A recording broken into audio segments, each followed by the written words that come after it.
My name is Sai Ruthvic. I am studying 9th standard in Reptiles. My name is Darahas. I am studying 9th class in Reptiles.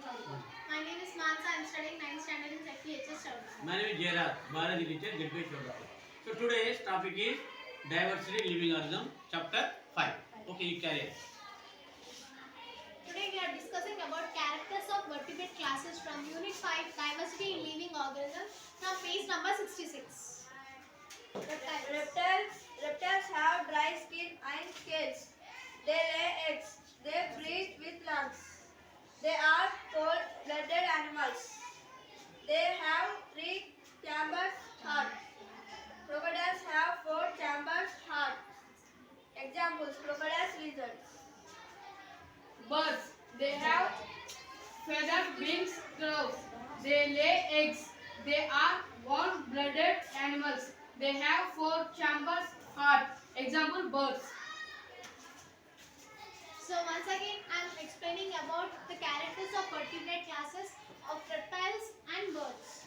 Reptiles have dry skin and scales. They lay eggs. They breathe with lungs, and they are cold-blooded animals. They have 3-chamber heart. Crocodiles have 4-chamber hearts.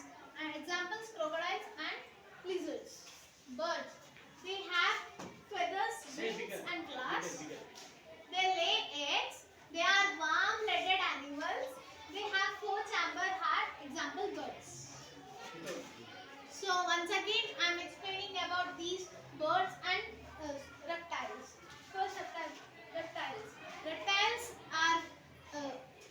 have dry skin and scales. They lay eggs. They breathe with lungs. They are cold-blooded animals.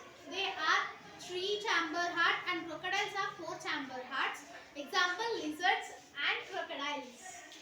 Now birds. The birds have feathers, claws and wings. They lay eggs. They are warm-blooded animals, and they have 4-chamber heart. Example: birds. Thank you.